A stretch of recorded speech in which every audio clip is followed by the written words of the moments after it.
नमस्कार शेतकरी मित्रांनो, सोयाबीन कापूस अनुदानासंदर्भात आपण बोलणार आहोत की मगाशीच आपण एक व्हिडिओ देखील टाकला, कारण की दिवसभरापासून मी त्यांची वाटच बघत होतो की कधी करतील आणि त्या संदर्भातील त्यांनी सांगितलं की जे काही कापूस सोयाबीन अनुदान आहे ते शेतकऱ्यांना आम्ही लवकर देऊ. आता लवकर म्हणजे तुम्ही थंबनेल बघितलाच असेल की उद्यापासून शेतकऱ्यांच्या अकाउंटमध्ये डिपॉझिट करू. बट याच्यामध्ये काही आपल्याला थोडासा डाऊट येत आहे का? नक्कीच येत आहे मित्रांनो, मला तरी येतोय आणि म्हणूनच तुमच्यापर्यंत पोहोचणं हे माझं कर्तव्य होतं, कारण की आपण आता कंटिन्यू अपडेट घेतोय. आता याच्यामध्ये जे काही सुरुवातीपासून सांगण्यात येत होतं ते आपण स्टेप बाय स्टेप समजून घेऊ की हे कसं आपल्या मनाशी आपल्या भावनेशी खेळत आहे. आता याच्यामध्ये बघा, सुरुवातीला सांगितलं की 26 ऑक्टोबर किंवा नंतर सांगितलं 5 ऑक्टोबर, मग म्हटले की पंतप्रधान नरेंद्र मोदी येणार आहे आणि त्यांच्या हस्ते आम्ही हे पुरस्कार जे काही अनुदान आहे अनुदानाचं वाटप करू. मग पंतप्रधानांचा दौरा कॅन्सल झाला. आज पंतप्रधान देखील होते महाराष्ट्रामध्ये, तरी ते आले नाही. मग नंतर सांगितलं की जे काही कृषी पुरस्कारांचं वितरण असणार आहे त्या कृषी पुरस्कारांच्या वितरणामध्ये मुख्यमंत्र्यांच्या हस्ते आम्ही ते अनुदान वाटप करू. आता मुख्यमंत्री साहेब बिझी झाले. कुठे?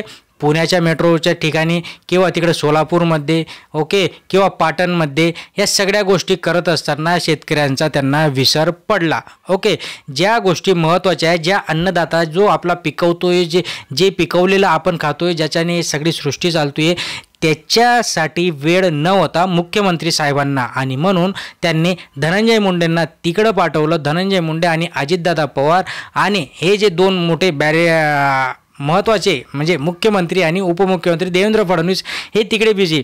आणि मग ह्या सगळ्या गोष्टी करत असताना जी तारीख त्यांनी दिली, आता म्हणत आहे की उद्यापासून आम्ही जे काही 96 लाख शेतकरी याच्यात पात्र झाले होते, 96 लाख शेतकऱ्यांपैकी 68 लाख शेतकऱ्यांचं EKYC कंप्लीट झालं आहे. या 68 लाख शेतकऱ्यांपैकी 62 लाख शेतकऱ्यांचं पीक पाहणी कंप्लीट झालं आहे आणि त्यांच्या अकाउंटमध्ये उद्यापासून हे हेक्टरी 5,000चं अनुदान आम्ही डिपॉझिट करणार आहोत. खूप धन्यवाद. खूप उपकार झाले की त्यांनी ही घोषणा केली. म्हणजे जे आपण म्हणतोय एवढ्या दिवसापासून तारीख पे तारीख आणि ती तारीख कंटिन्यू चालूच आहे. मीही भावनेच्या भरात मगाशी आपण एक अपडेट दिला होता की उद्यापासून शेतकऱ्यांच्या अकाउंटमध्ये पैसे डिपॉझिट होतील, कारण की आपण पण एक शेतकऱ्याचा पुत्र आणि आपल्या अकाउंटमध्ये असे आपल्याला पैसे मिळत असतील सणासुदीला तर ऑफकोर्स आपल्याला आनंद होतो. बट तो आनंद साजरा करत असताना बॅक माइंडमध्ये काहीतरी चालू होतो की अरे यार, हे लोक काय परत तारीख पे तारीख. आता उद्यापासून कोणाच्या अकाउंटमध्ये येतील, कोणाच्या अकाउंटमध्ये येणार नाही, ही सगळी गोष्ट ही चालूच राहणार आहे.